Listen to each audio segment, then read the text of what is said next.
Hi, good afternoon, everyone. Welcome to Building a Job Search Toolkit. We are so thankful that you're here with us today, and thank you to Nancy Orville also for being here to speak with you all about this important topic. A couple of housekeeping items for today. If you submitted a question when you registered, Nancy has those and we'll be addressing them. We will also have time for questions at the end. Please use the Q&A function, which should be at the bottom of your screen, and you can type your question there. And we look forward to today. So I'm going to tell you a little bit about Nancy and introduce her, and then I will turn it over to her. Nancy is a Pitt graduate of the College of Arts and Sciences. She is an educator, writer, and editor. She has taught professional and legal writing at Pitt for many years, in addition to helping both freshman and graduate engineering students hone their writing skills for in-class and professional projects. In 2012, she co-founded the Public and Professional Writing Certificate, which is now a major as well, for Pitt's English department. Her teaching experience also includes 8 years of teaching writing to undergraduate business and economics majors at Carnegie Mellon's Tepper School of Business. Prior to teaching full-time, she worked for several major law firms and Fortune 500 companies, and she holds a law degree from Duquesne University and an MFA in poetry from the Program for Writers at Warren Wilson College. Her writing and editing skills have been honored by the American Bar Association and the Pennsylvania Council on the Arts. She currently serves as copy editor and proofreader for Juniper Networks books, where she is responsible for fine-tuning the popular Day One series, books written by network engineers, for network engineers. She is the founder of Settled Work, a small consultancy that offers a wide array of services on the art and practice of making a living. So now I will turn it over to Nancy. Thank you again, Nancy, for being here. Sure, you're very welcome. I'm very happy to be here. Hello, everyone. Thank you so much for coming. It's so strange because I keep thinking people are going to talk back to me, and I know you can't do that right now. So I am going to go ahead and get started because I have quite a lot to cover in a short period of time, and I've made some notes on the board so I don't forget your questions. Okay, so getting started. I know these are incredibly uncertain and troubling times and seem to be getting more so by the day. So it's especially unsettling to be looking for work during this time. And I do not pretend to have any vision into the future of what it will be like. What I hope to cover today are some really solid standard best practices, good practices for you to think about, hopefully to give you some encouragement in order to proceed with your searches, because it really is one thing that you need to keep in mind. And if you've spent any time, looking around at job search materials, you'll see this as a somewhat of a cliche, is that it really is a job to look for a job. And that's going to be the case much more so than ever, because so many other people will be out there with you trying to sort through this. So what I hope to do, again, walk you through some critical steps, give you some things to consider, some ideas about where to look, and some encouragement to keep going. So a couple of things. The first section, I want to talk about kind of the universe of what is out there in terms of the digital universe with respect to looking at, for example, applicant tracking systems, or the kinds of employment search services you would encounter on the internet, where you will find job listings, that kind of thing. And I don't want to go into that too much, but I just want to give you kind of an overview of how you might think about those kinds of things more creatively. And then I want to encourage you to use a variety of sources, including alumni association programs, as networking and resources, and as potential information sources, as well as contact sources. So, okay, couple of things with respect to what I'm talking about. I'm talking about using LinkedIn. I'm talking about monster.com. I'm talking about ZipRecruiter, Indeed, sites that are aggregating sites that list jobs that might provide also insights with respect to employers, how individuals who have worked at an employer feel about them, etc.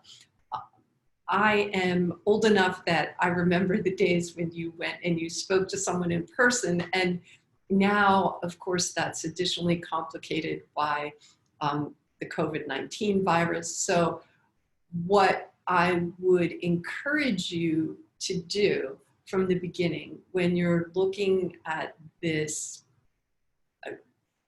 very wide digital environment is to try to find the human at the other side of it. Try to find the human behind the screen somewhere. Try to break through where you can develop at least some kind of initial starting point, discussion, conversation with someone so you can make a connection. And what are some of the things that you can do to try to ensure that when you're utilizing these kinds of sites that utilize algorithms that you may or may not be, that you may or may not understand based on your particular experience and education. There are a couple of things to think of, and these are not, these suggestions are not unique to me, but they are information that I've researched that I'm sharing with you. So you want to be sure that you apply only for jobs that you're qualified for. I'm going to talk a little bit more about qualifications in a few minutes, but when you, again, are using these searches, oftentimes it can be very frustrating because you think that you get locked out, and that's because many times, and this can be a function of a number of different things, you might not be truly qualified for the particular job you're applying for. One of the ways you can ensure that you don't do that is to be sure that you do your research. And again, I'll talk about that a little bit more in a minute. Be sure that you don't apply to a lot of jobs at the same company. Be sure to include the right keywords in your search. Keywords are words that are cued to the requirements for the position.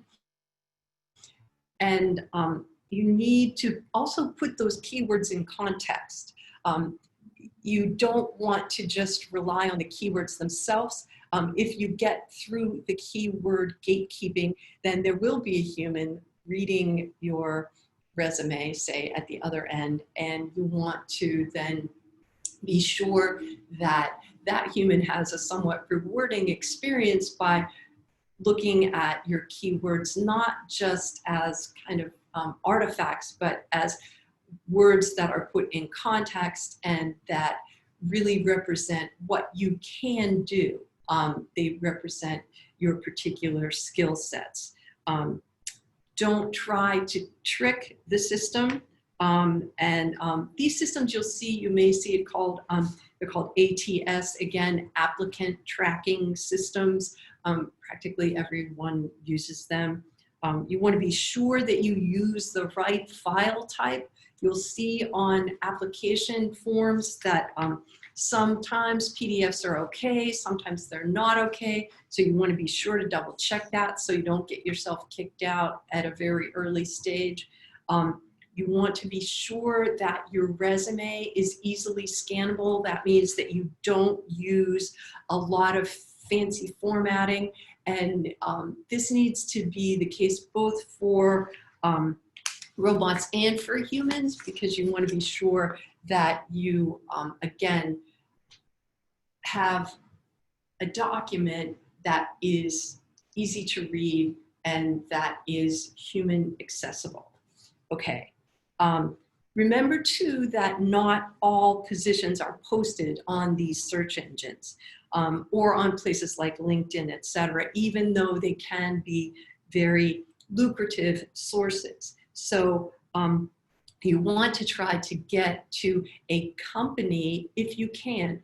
So if you're able to peruse the career sections on company websites, if you're able to look, if you're looking at smaller organizations, if you're able to kind of dig around, perhaps just doing a more general research with respect to, oh, I see that, for example, Pitt is starting a new initiative with respect to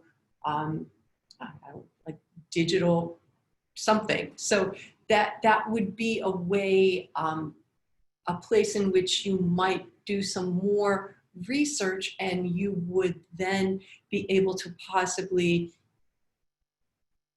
be at the early stages of looking into a position that might be available.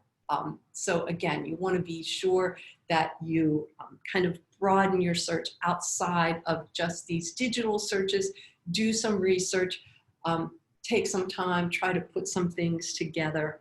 And I'll talk a little bit more about that in a minute in relation to a couple of your questions. Okay. So it's not always easy to find a company behind a position listing, but it really is worth your time, again, to actually look at the kinds of places that you would like to work. Try to do some research to see what's going on there. Try to do some research to see who the people are who are working there. Especially if you're in Pittsburgh. If you are in Pittsburgh and if you're a native Pittsburgher, you will know and understand that Pittsburgh is a very large, small town. And it doesn't take much to find somebody that knows somebody that you know. And so that's something to keep in mind as well. Okay. And again, the less screening that you need to go through, the more you can get through kind of the digital fog to find a person at the other end, I think the happier you'll be, and also the more successful, hopefully, you will be. You really get a chance to be able to put your best foot forward and be able to not feel so distant from the process. Okay, let's see. Second, and this is much more simple, I'll try to get through this really fast. There is a ton of free and very good instruction and coaching with respect to resumes, cover letters, interviewing, etc. on the internet. You'll want to cull this for yourself in terms of thinking what works for you and doesn't work for you, in terms of really understanding what a good qualified site would be. But one great place to start is career services sites for institutions. University of Pittsburgh Career Services site, University of Pittsburgh Services for alumni at the Career Services site. But don't stop there. If you haven't gone to if you haven't gone to Harvard, their Career Services office isn't going to help you. However, you may find accessible information on Harvard's Career Services site with respect to resumes, cover letters, etc. That's very helpful. You may find within certain schools at certain organizations. And this is useful regardless of whether you're a student or someone who has been out of school, even someone who's been out of school for many years, because I think the assumption is now that we're all kind of being in this big applicant pool together. And so it's helpful. It's also helpful to know what people just entering fields are being taught to do with respect to what is the resume format these days, because it's different than it was even a decade ago. How do people deal with cover letters? In many ways, they're kind of dead and stagnant forms, resumes and cover letters, but the way that you approach the content, and particularly the very incessant digital focus, has changed how people view them. So it's really helpful. Again, even if you are, if you've been out of school for 30 years or more, it's helpful to peruse those sites and see what's going on there. Let's see. Also other sites, U.S. Department of Labor. One of the things that you can look for, and you can just Google this, is active verb lists. And I'll talk about strong verbs when I talk about resumes, but an active verb list just looks something like this. It's just a list. It's a long list of verbs. Now, that may sound overly simplistic, but it's really helpful when you're crafting a cover letter. And it helps you to think about how your skills sort out. So when you're using the internet, think about using career services sites. Don't be dominated by an applicant mindset. Expand your search to use as many sources as you can and try to get as close to people with the potential to hire you and to any people at all as possible. So what I want to talk about, I want to take a brief interlude because a couple of people, one of the questions was from a 53-year-old starting over with a certificate in dental hygiene from Pitt, and then someone else also asked about career changing in light of where we are today. I think a couple of things with respect to that. First of all, what do you mean by change? And that's a question only you can answer. We can't have that exchange here. But do you mean that you will do something totally different from what you were doing? Do you mean that you will try to move into another area within the field that you've been working in? There are so many ways in which you just want to try to break down that question and really think about what do I mean by change? The other things I think you need to think about, particularly in today's environment, is what are your essential needs? Are you willing to do something temporarily that is not your ideal?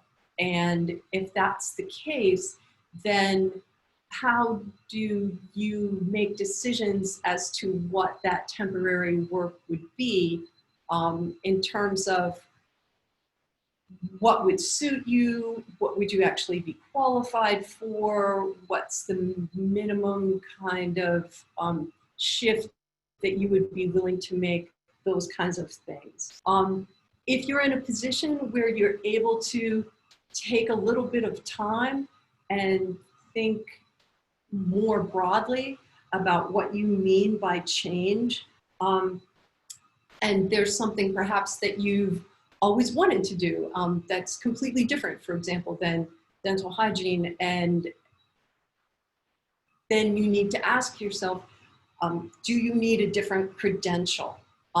Is that something that you absolutely need to have? Is it something that you're willing to undertake?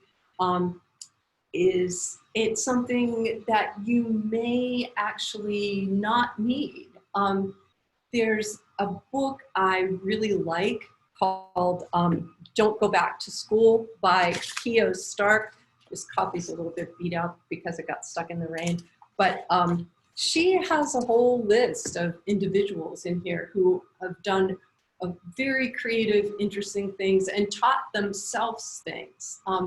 Again, if you're in a position where you're just trying to get some work, you're not going to want to take a lot of time to do that. But I would encourage you to try to really think in terms of, getting out of your own way. Don't exclude possibilities for yourself.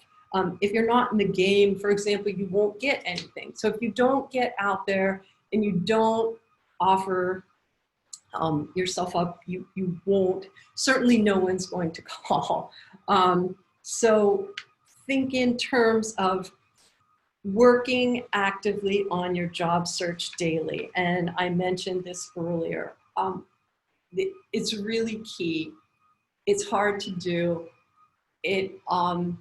it may seem futile and frustrating, but it's something that if you work at it every day, there are so many resources that indicate that you will reap rewards from that. And again, particularly now when there are so many people out there, the career environment is so uncertain.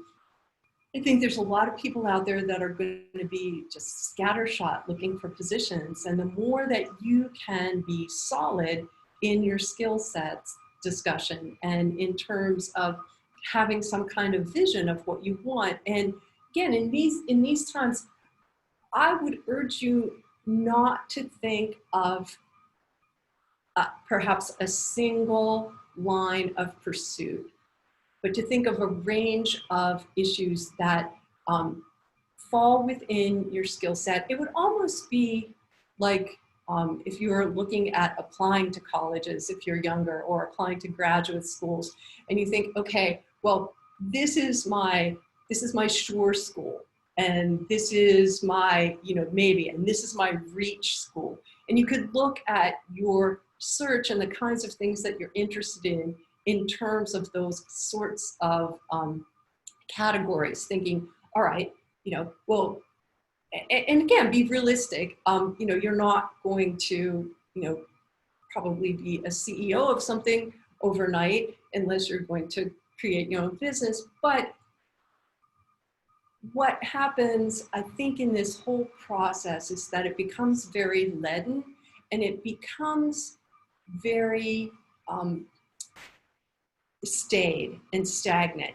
And so it's like you get your experience kind of slotted into something that you did, and it kind of sits there very stagnant rather than something that has possibilities. So it's a forward-looking rather than a backward-looking proposition. When you have a resume, it sort of seems like, well, here's all the things I did, and then they're kind of like behind you, rather than here are all the things I can do. And of course, people don't want to see your aspirations on a resume, but they do want to see your capabilities. And that's something that you're in control of in terms of being able to change the way that you talk about what you've done.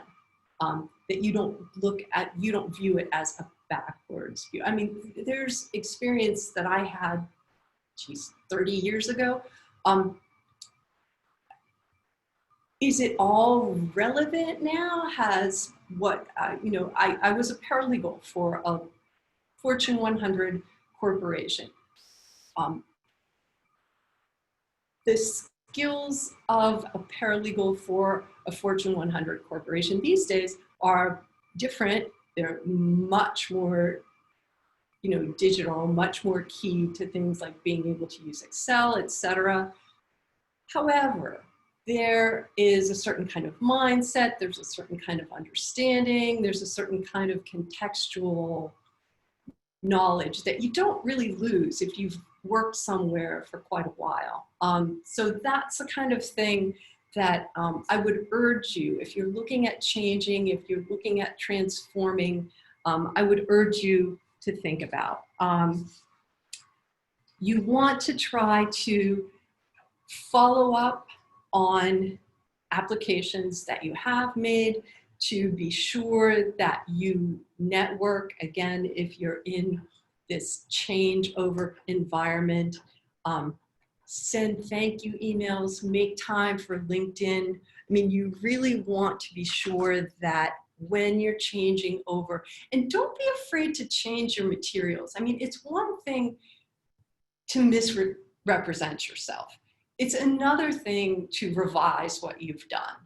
And, so I'm not suggesting that any of you would misrepresent yourself, but what I'm saying is I think, again, there's a reluctance to transform what you've done. And there's also, in terms of making these changes, you're really encountering, in a certain way, the same kinds of things that people just starting out are, because people are very often reluctant to talk about themselves and uncomfortable talking about themselves. And that's why I think doing this, working through this job search in a really serious way, and also make it fun, you know, try to make it fun. I mean, it may seem like kind of, you know, not anything that would really ever be fun, but it can be. It can be, you know, just to try to see,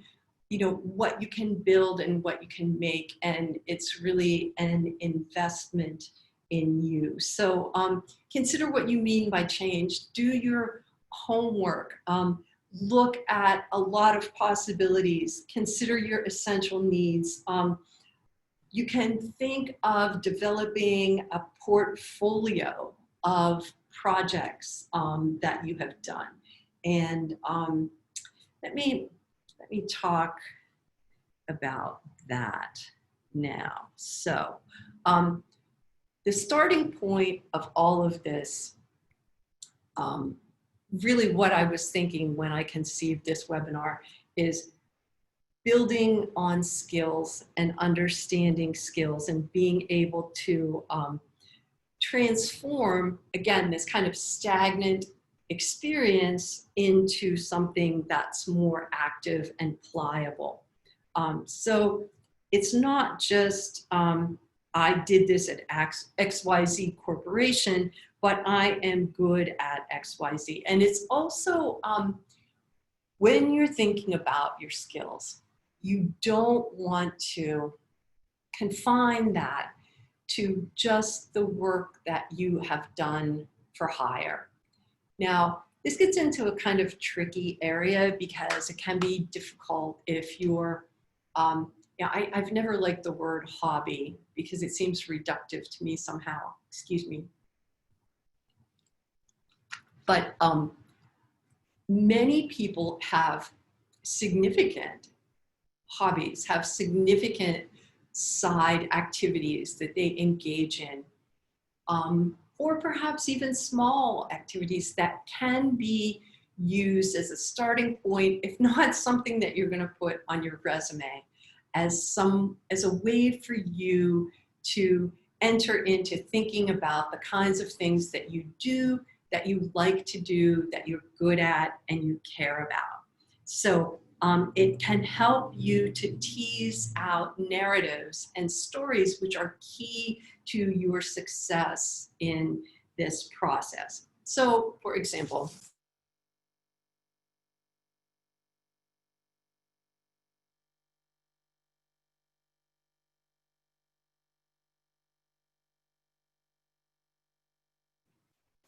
okay, I have a lot of different experience, and I'll talk about my resume in a minute. But something that I do every Sunday that I've done for about 12 years is I go and I take care of my friend Amy's horses. What do I do when I'm there? I feed them, I give them medicine if they need it, I check and clean their waters, I check the fence lines and the barn doors, I shovel manure, and I kind of hang out with them.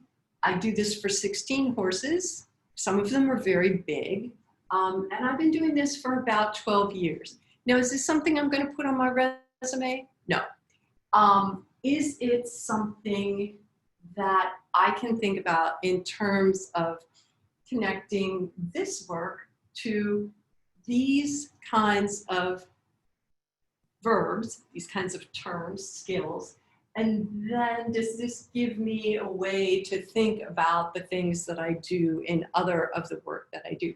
And does keeping this in mind as something that I do, that I care about and is a part of my life, and that does in fact incorporate skill sets and responsibility, is this something that if I'm in a conversation with someone in an interview, for example, that I can introduce into the conversation that may really open up a lot of doors? Perhaps the person I'm interviewing with loves horses, or hates them, or is afraid of them. And this, it can all be a way for you to think about this. So what do I do when I'm there? Well, I assess the situation. I assess how the horses are. Horses are a little bit like people. Sometimes they're grumpy, sometimes they're not. Some of them are old, some of them are young.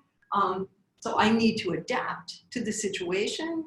My friend Amy often kind of changes around what horses wear and what's going on, and I don't always know that. So I have to adapt to that. I have to observe. I have to see if, is anybody limping? Is there a hole in the fence? Has somebody torn off a door? I have to then, discern and sometimes devise. How am I going to tie up this broken barn door when I don't really have any tools and there's nobody here to help me?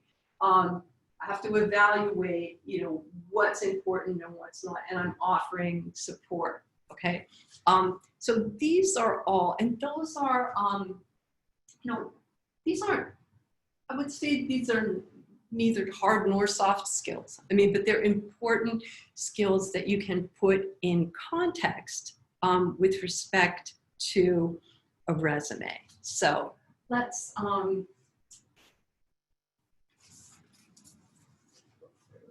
quickly.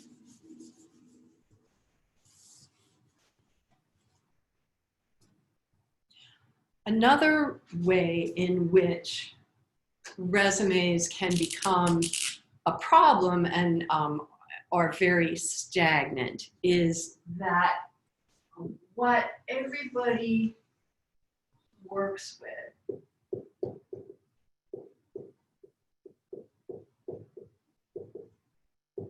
is the standard chronological resume, where you have your name, etc. at the top. Maybe you have an objective. I would encourage you not to use objective.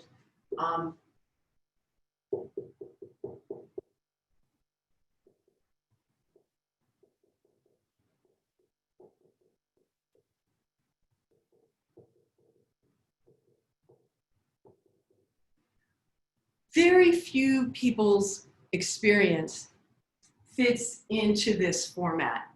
If you are young or younger, and if you've had a fairly straightforward and probably not too many line of positions that are all similar, this format can work great for you. Most of us aren't like that, and it really can be, I think, it can hamstring you in terms of allowing you to be able to really showcase what you need to showcase. So there are, generally speaking, three types of resumes. The chronological, which is actually a reverse chronological, skills-based, which would showcase your skills, and hybrid. Now, there is a school of thought that says that the skills-based resume is problematic, that people don't like it. Hiring people don't like it, HR people don't like it, because they think that it is not representative and that people who, of what someone has actually done, and that people who use such a resume are trying to hide something.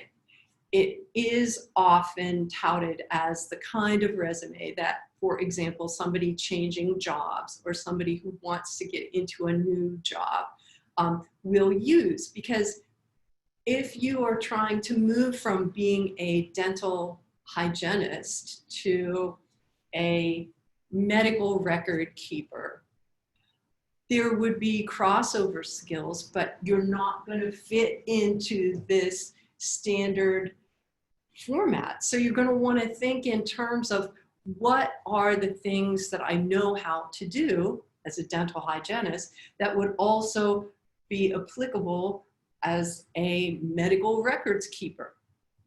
So that if a skills, I feel very strongly about this, if a skills resume is well done and you're thoughtful about how you use it, I do not think it's problematic. I mean, there are certain positions that you're going to apply for, and people know what they want, and they're really straightforward. And you know, if you have a kind of background that's going to fit into that, you're not going to need this skills-based, this different format. You can use, instead of a strict skills-based, you can use a hybrid, in which you would list, for example, you wouldn't just like plop these skills, these verbs on a page. You would say, I am able to assess, and you would give an example, and in every instance possible, you want to try to give an outcome.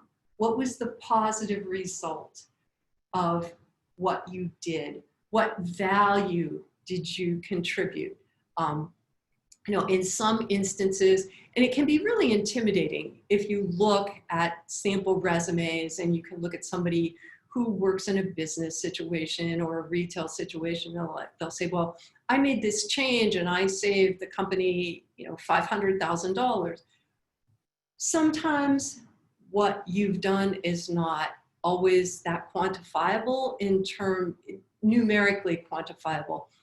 Sometimes what you've done would be more, would also be significant, but would be perhaps less visible in terms of a bottom line. So if you work for a restaurant, for example, and you suggested a change in rearranging tables, or in this particular environment, you work for a restaurant and you thought about a way in which there could be takeout or curbside pickup or something could be facilitated, you know, that would also serve a bottom line. You know, anything that you're doing to provide comfort, ease, value, facilitation, any of these kinds of things really can be helpful and useful. So I would also urge you, in terms of thinking about resumes, to try to use at least it's difficult to use a different resume for every position. And if you're applying to similar positions, you don't really have to do that. I always try to beat up my students and tell them, you know, you really have to have a separate resume for every single position. And, you know, ideally, you can. It can be helpful because even similar positions, there would be nuances where if you made a slight change, your resume would be more effective for that personal position. So that's something you want to think about. I mean, I have, for example, I should have more, but I have one resume that starts with editing, copy editing, and writing experience. And I have another resume that starts with teaching experience. So in the first one, my teaching experience, and I've been teaching for over 20 years, my teaching experience does not appear until the end. In the first one, in the teaching experience, I don't have my corporate experience until the end. You know, so there are a couple of different things, ways in which you would change that. And it's, again, you know, it's still me. These are still things that I've done.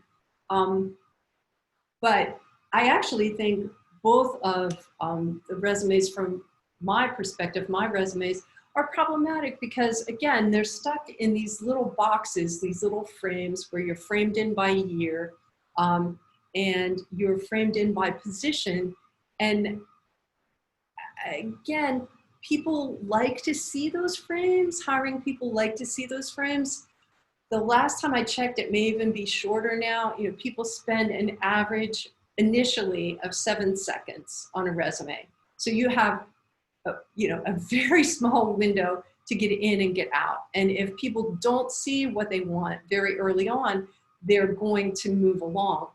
That's part of the reason why I discourage you from using an objective. Most objectives are very generic and not helpful, and that's kind of a no starter right there. So you're just wasting space. They can be used, but they're not always helpful. So let's move on to cover letters, because I'm gonna run out of time here again. Okay.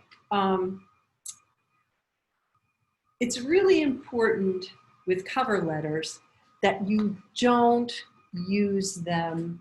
You need to think of cover letters as discrete from your resume. You need to think of your cover letter and your resume in two different ways. One, they should ideally enhance each other, but two, my position is if you have a resume, you have a cover letter, they can enhance each other and should. However, they should also be able to stand alone. If I'm an HR person and I'm looking at these materials and I happen to have your resume, or I happen to have your cover letter and I don't have your resume, and one of the first things you tell me in your cover letter is, as you can see in my resume, well, that's a no starter. Again, for me, I don't, what I want to see in your cover letter is you highlighting the qualifications that your experience gave you, not the experience itself. Your cover letter is a place for you to encourage a reader to go further. And I want to take this moment to, someone asked early today, if you can, in a cover letter, can you take a cover letter too far? Can you include too much information in there? Or should you save some of that information for an interview? That's an excellent question. Here is what I think. You want your cover letter to encourage and to set up questions that could be asked in an interview. And you also want to be sure that you don't put anything in a cover letter that you're not willing to be asked about. Ditto with a resume, but you have to be sure. And I've seen this again, this is something that I'll talk to students about. Maybe you took a class when you were a freshman, maybe you took a lab, you did something, and you might want to put that on your cover letter or include it in your resume because it seems to fit the position and it sounds good. If that wasn't something that you remember very well, or you're conversant with, or you don't feel like you can hit the ground running with, you don't want to include that material. Your cover letter should, ideally, you're going to have 3, maybe 4 paragraphs. You're going to have, first of all, a section, an introduction where you're introducing yourself, where you lead in. You're going to have your middle paragraph or 2 where you address how what you're doing applies to the position, to the situation. You want to highlight your qualifications and talk about qualifications or skills that were gained from the experience. Again, you don't want to just like plot the experience out there. I think there's really a myth, and it's partly, I think, to do with this notion that everybody's a specialist, that if you've done like one thing, well, you can do this in here. It's like, okay, I've done this thing, but that really doesn't, at the end of the day, mean anything. Of course, if you are able to code and I'm not able to code, that's an important distinction.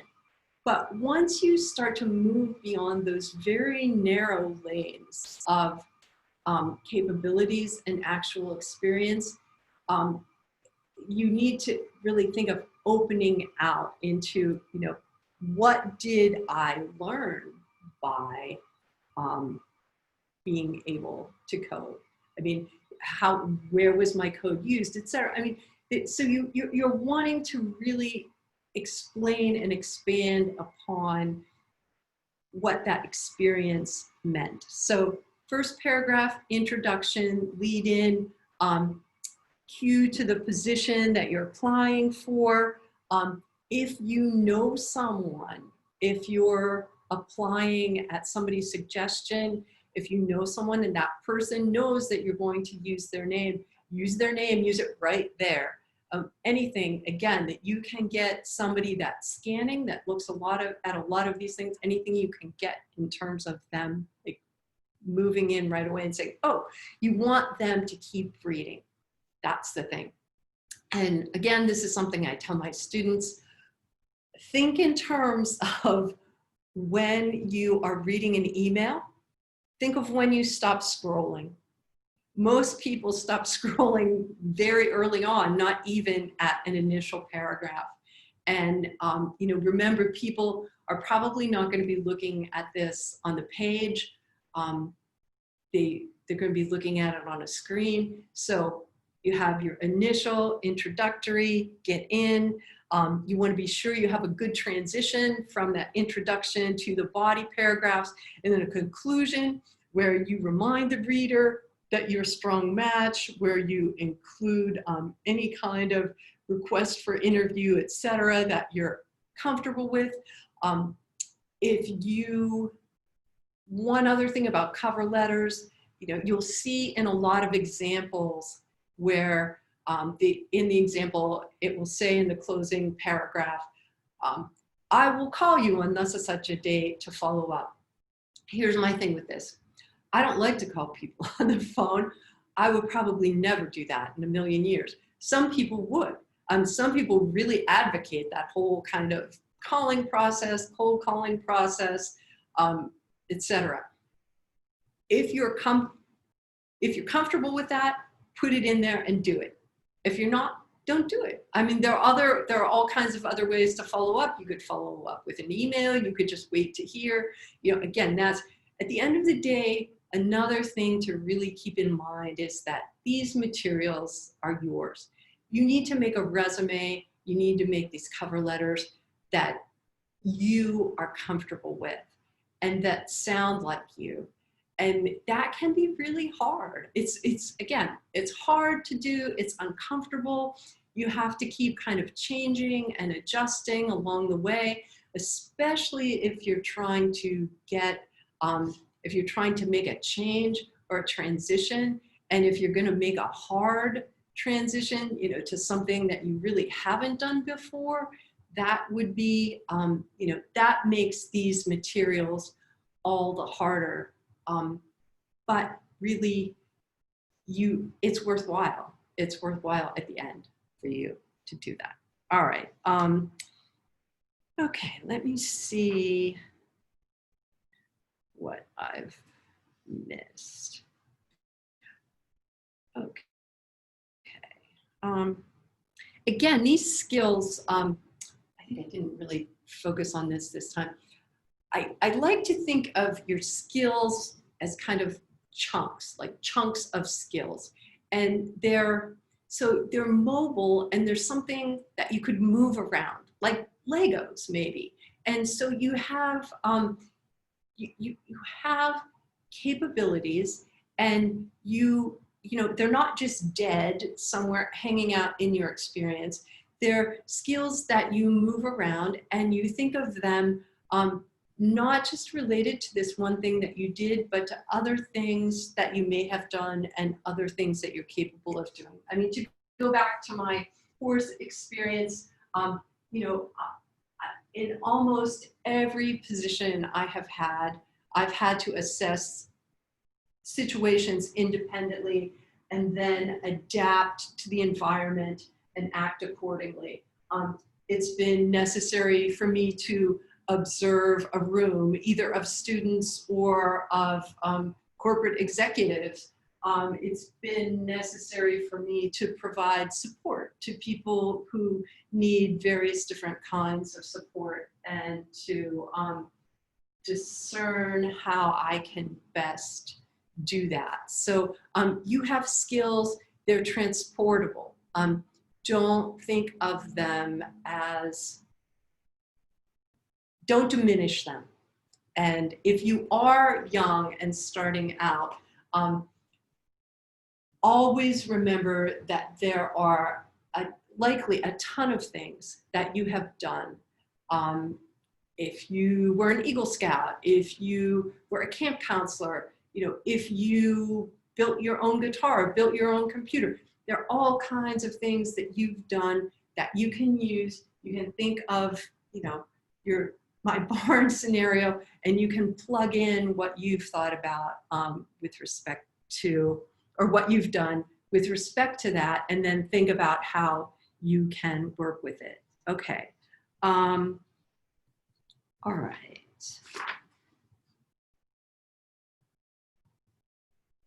Okay. Very quickly, asking for references, developing references, and sorry, didn't mean to smash it with my hand, and personal references, recommendations. Couple of things. First of all, and this goes for young, old, in between, be sure that you keep in touch with people that you're going to need to contact. Give them a heads up. Talk to them. This is really important for students.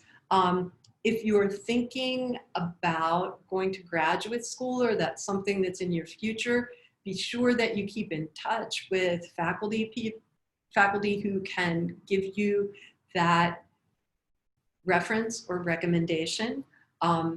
If you worked, be sure that you keep in touch with people. If you are somebody who's worked for quite some period of time, it may be that you want to contact your supervisor. It may be that it may be a peer. You want to think in terms of really orchestrating your references or letters of recommendation, and thinking in terms of taking control of them, giving people the specific information that they need to help them write for you successfully. For example, it is a common situation, and everybody kind of scoffs at this, and I have had people say this to me: yes, I will write you a letter of recommendation, you write it for me, then I will look at it and then I will put it out there. Why do people do that? Because it's a lot of work to write a letter of recommendation. If you're going to write a good one, it takes several hours, and you want to be sure that you do a good job for someone. If the person asks you to do that and you put it for them, then that helps them save time. Okay? So that's a good exercise too. That's a good way for you to think about your own skill sets in terms of how would somebody else speak about you. So take as much care with them as you would with material. Be sure about who you ask. I mean, I know somebody that I do work for, editing work for, he wrote a glowing letter of recommendation for me, but it was a mess. It was filled with typos. But also, he was just kind of lazy. So you need to think in terms of, am I going to be sure that I'm getting the outcome that I want from this person that I'm asking? You need to, if you're going to be more than one person, you could talk to, somebody that can speak to your technical ability, somebody that can speak to your soft skills, how you can orchestrate that. If you're looking at applying to graduate schools, etc., you want to think in terms of that you provide the individual you're asking with all of the information they need. Where do they need to send it? What's the time frame involved? I always ask students to give me a resume so that I have some, if I haven't already seen their resume, so that I have some better insight into their background. So you want to be sure to offer them as much help as possible, and also to be sure to thank them and to follow up with them. I'm always really happy when a me a thank you card or some acknowledgement about my recommendation, not so much because I mind doing it or I expect to have a pat on the back, because it's nice to know, especially if a student like received a fellowship or got a job, it's really so nice to know that, and helpful for me. So that's good. Final thing, saying thank you. Boy, I think you cannot it's impossible to underestimate how important saying thank you is, especially today, especially when there's so much conflict in the world. People just want a little bit of thanks. And, it takes such a short period of time and it's so easy to miss. When I say thank you with respect to interviews, etc., I try to make it personal in some way, not, I really liked you, but in terms of, oh, I was interested in this particular thing that you said, or, just where you can call attention to something that the person shared with you so that you have some to show them that you were interested and engaged, perhaps beyond just getting the position, but also in terms of being clear that you understood certain things with needs. That's so important that you really have shown the person that you are thanking what their needs were, thanking them for their time, really giving them a good appreciation. So I think that about does it for this. I hope that one quick question.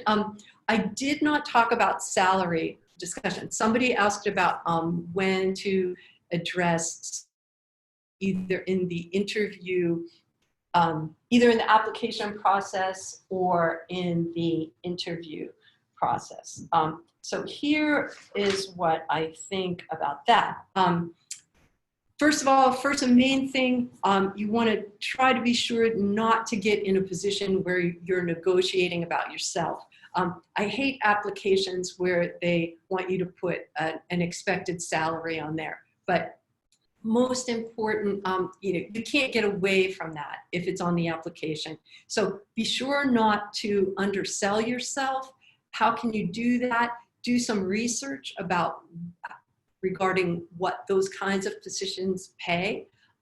Be sure that you are market specific. If I'm going to go to work in Pittsburgh, the salary expectations are different in San Francisco or New York City. So those are all really important.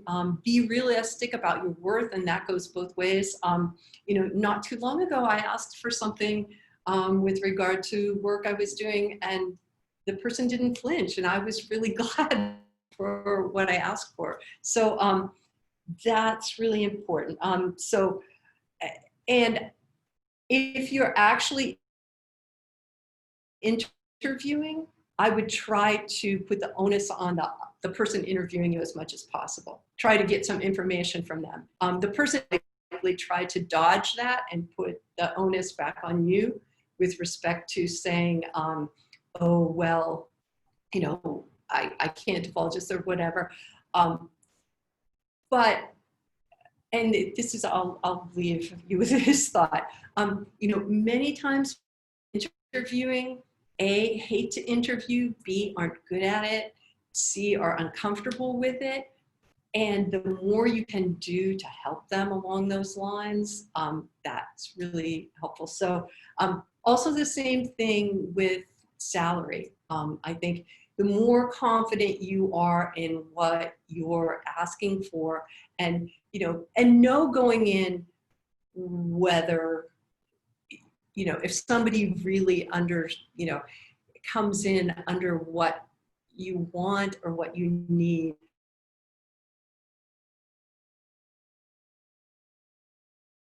off guard by that. Thanks, everybody. Nancy, we did have one question come in through the Q&A. So it is, how much should I follow up after submitting an application? Is one email before hearing back sufficient? I understand people's time is valuable and I don't want to appear overbearing. That's an excellent question. I think you're going to have to look at the time frame, how long, if you follow up in a couple weeks and then you don't hear, you know, I would follow up, say maybe 2 times, maybe 3 at the most. Now, if you do, and I would do that, say at, like maybe 2-week interviews, and that's just off the top of my head.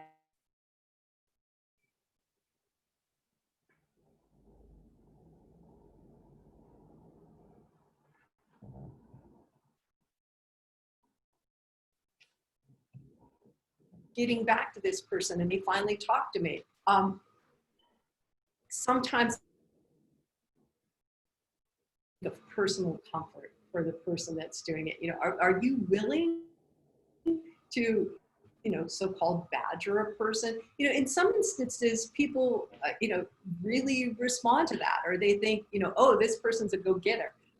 In some situations, it may be, it may be even that the position has been filled or whatever, and people just don't share that information with you. And that's very frustrating, and I'm not sure what to do about that. But looks like we had a couple more come in. Let's see. Should you, so this I think is during the interview process, should you ever bring up salary or should you wait for the interviewer to bring it up? And I would think this would not come up until 2nd or 3rd interview. Was that part of the question? That it would? Yeah. Yes. Well, I mean, sometimes it does. Sometimes it can be a way of screening too. I mean, again, you have to be careful. And I mean, it's been a while since I've had an interview of this sort, but sometimes people get kind of clever in interviews and they use, those kinds of questions as a way to screen people, maybe not individually, like they have anything against you personally, but they're just like kind of trying to game the process.